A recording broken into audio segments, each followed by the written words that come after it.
Hello friends. तर मी ह्या व्हिडिओमधून तुम्हाला सांगणार आहे की माझ्या आईबापांपासून मी लांब कशी झाले आणि कोणत्या कारणामुळे झाले. तर व्हिडिओ शेवटपर्यंत नक्की बघा. तर ज्यावेळेस मी ऊसतोडीची उचल घेतली, माझ्या मुलाला आजारी होता त्याला बरं केलं, त्याच वर्षी माझ्या मोठ्या भावाने पण अर्ध्या कोयतीची उचल घेतली होती, कारण त्या वर्षी गावातच चालणार होती टोळी म्हणून. तर मग दवाखान्याला 10,000 रुपये गेले माझ्या मुलाच्या. मग राहिले होते 20,000 रुपये. 30,000 रुपये उचल ठरली होती माझी. तर ते 20,000 रुपये माझा चुलत भाऊ काय मला म्हणला, माझ्याकडे राहण्यापेक्षा मी माझ्या ह्याने कोणाला तरी पैसे देतो व्याजाने, ह्याने तुझेच पैसे 4 पैसे तुझ्या कामाला येतील म्हणला. तर मी बोलले हा ठीक आहे चालन. तर हे माझ्या आईला आणि भावाला माहिती झालं की मी पैसे व्याजाने देणार आहे कुणाला तरी. आणि त्यात मध्यस्थी माझा तो चुलत भाऊ म्हणजे ट्रॅक्टर मालक होता. तर मग माझा भाऊ आणि आई डायरेक्टली त्याच्याकडे गेली आणि त्याला बोलली की तिचे पैसे आम्हाला दे व्याजाने, आम्ही व्याजासकट रिटर्न देऊ पट्टा पडल्यावरती. त्यांना कमी पडत होती कशाला तरी. तर माझा भाऊ, तो चुलत भाऊ मला म्हणला, तुझी आई भाऊ माझ्याकडे आली होती आणि ते पैसे मागतायत. मी म्हणलं द्यायचे तर दे, परंतु तू मध्यस्थी असला तर मग मला काही भीती नाही, त्यांनी नाही दिले तर तू दे मला. म्हणजे असं वाटत होतं की त्यांनी पहिलेच पैसे माझे दिले नव्हते कामाचे, म्हणून मला वाटायचं की ती देते का नाही. तर माझा तो चुलत भाऊ काय बोलला, ट्रॅक्टरवाला मला म्हणला नाही मी हाय मध्यस्थी, देतो म्हणला, देतील म्हणला, देऊ त्यांना. म्हणलं हा दे. आणि मग कारखाना चालू झाला की त्यावेळेस माझा नवरा पण होता कारखान्यावर, परंतु तो दुसऱ्या ट्रॅक्टरवर होता आणि मी त्याच्यासोबत बोलत नव्हते कारण अगोदरच भांडणं झाली होती. तर मग त्या वर्षी कारखाना चालू झाला. गावातच आमचं म्हणजे चालायचं आणि फळमालकाकडनं वाड्याचे वगैरे पैसे काही भेटायचे आम्हाला, 1,000 1,500 एका एका माणसाला 15 दिवसाला. तर माझ्या मोठ्या भावाचे 3-4 हजार रुपये असे 15 दिवसाला यायचे घरामध्ये. मग त्याच्यावर आमचं घर चालायचं. माझी 2 पोरं आणि आमची पूर्ण फॅमिली, आई वडील भाऊ भावाची बायको सगळे होते त्याच्यातच जगायला. तर मग मला एक वेळ अशी आठवते की 26 जानेवारी आली होती आणि माझ्या मुलाने ना कुठल्या तरी कॉम्पिटिशन मध्ये भाग घेतला होता 26 जानेवारीला.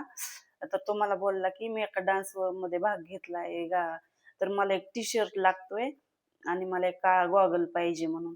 तर मी काय म्हणलं की असंच, म्हणजे शुक्रवार होता, शुक्रवारचा बाजार असतोय करमाळ्याला. तर माझ्या मोठ्या भावाला म्हणलं मला त्यातून थोडे पैसे दे, 400-500 रुपये, 3-4 हजार आले त्यातून. एक टी शर्ट आणि गॉगल घेते पोराला. तर आई होती, वडील होते, वहिनी होती, त्यांच्या समोर माझ्या भावाने ते 4,000 रुपये असे माझ्या तोंडावर फेकून मारले. मला म्हणला घे पैसे सगळे, तुला काय करायचंय ते कर. मला लय वाईट वाटलं. मी ना आमच्या घराच्या मागं उमरीचं झाड आहे, त्या उमरीच्या कट्ट्यावर रडत बसले जाऊन.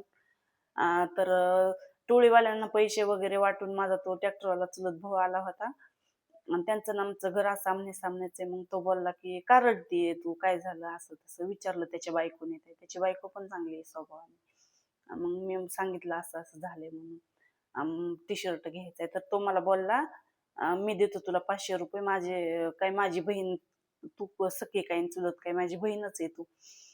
तर त्याने मला 500 रुपये दिले. मग मी त्याला टी शर्ट गॉगल घेतला माझ्या पोराला.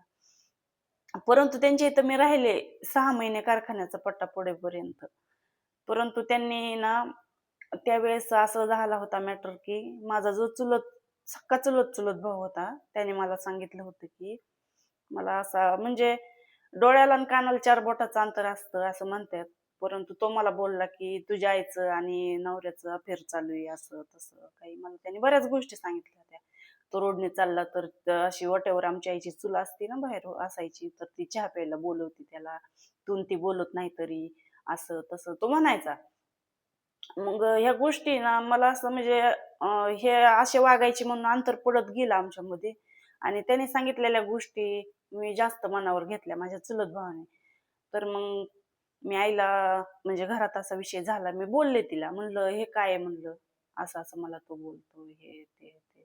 मी बोलायला नको होतं मी, परंतु मी बोलले बोलले मग आईन ते बोलायला लागले, तुला कोणी काही सांगते, तुझा कोणावर. मी म्हणलं विश्वास नाही, परंतु मी बोलतेय फक्त म्हणलं. मग त्याच्यावरून जरा आमच्या घरात वादविवाद झाले थोडे. वादविवाद झाले, पण असं झालं की मी दररोज ऊस तोडायला जायचे. कधी कधी ट्रॅक्टर भराय सकाळी यायचा, कधी संध्याकाळी यायचा. कधी मी सकाळी आंघोळ करून गेले, माझे कपडे जर राहिले तर माझे कपडे साईडला असे बाथरूम मध्ये सारून ठेवायची. पण माझी वहिनी आई कधीच धुत नव्हती. मी मी जायचे कामाला आणि मग घरी आल्यावर संध्याकाळी ते कपडे वगैरे धुवून टाकायचे. जेवण करून खाऊन ते झोपायचे टोपल्यामध्ये. एक चपाती सुद्धा माझ्यासाठी कधीच माझ्यासाठी शिल्लक ठेवत नव्हते ते. आणि माझी 2 पोरं, आई, वडील आणि त्यावेळेस 2च रूमा होत्या शेडच्या पत्र्याच्या. तर एका रूम मध्ये वहिनी, माझा मोठा भाऊ त्यांच्यासाठी होती आणि एक रूम होती त्याच्यात माझी आई, वडील, माझी 2 मुलं आणि माझी मामाची आई सारखी असायची आमच्या इथं. ते झोपायचे. मला झोपायला सुद्धा ते जागा ठेवत नव्हते. मी खूप दिवस माझ्या चुलत भावाची इथं, ज्याने मला सांगितलं होतं ना असं असं आहे, त्यांच्या इथं. परत त्या ट्रॅक्टर मालकाच्या 7 पोरी होत्या त्यांच्या 3 भावांच्या. तर त्या पोरींमध्ये काही दिवस झोपलेले. माझ्या म्हणजे कोणाच्या पण घरी खाल्लेलं राहिलेले मी. 6 महिने ना एवढे कटकश काढले मी की एखाद्या सासूरवासनीला म्हणजे सुनेला कसं असतं जाच पहिल्या जुन्या काळात होता तसं वाईट दिवस मी काढलेले. मला खायला वगैरे मी स्वयंपाक वगैरे करून न्यायचे. मला घरातलं कुणी बोलत नसायचं, काय नसायचं. मी सारखी बाहेर बाहेर राहायची, ह्याच्या इथं थोडा वेळ, त्याच्या इथं थोडा वेळ. आणि जायला मला चान्स नव्हता कुठं, कारण उचल घेतलेली होती. त्याचा पट्टा तर मला पाडणं भाग होतं त्या वर्षी. मग त्यावेळेस शेवट मी पट्टा पाडलाच, शेवटला नेलं. मग ज्यावेळेस पट्टा पडला कारखान्याचा त्यावेळेस शेवटला तो माझा चुलत भाऊ, त्याच्या मनात काय आलं माहित नाही. माझी वहिनी घरी नव्हती, ती बाहेर गेली होती. त्यावेळेस माझा तो चुलत भाऊ मला म्हणला की तुझी आई न तुझा नवरा अफेअर करून राहू शकतात, तू किती दिवस अशी तुझी जिंदगी जाळणार आहे, तू माझ्या सोबत राहा. तो असा बोलला मला. मला खूप वाईट वाटलं. मी लय म्हणजे खूप रडत होते. मी घरी आले, मी आईला भावाला ह्या गोष्टी सांगितल्या. म्हणलं तो असं असं म्हणला मला. तर माझा मोठा भाऊ म्हणला की तुझ्यासाठी काय आमच्या भावकी सोडून द्यायची का आम्ही? म्हणजे बहिणीच्या आपल्या इज्जतीपेक्षा त्यांना भावकी जास्त प्यारी होती त्यावेळेस.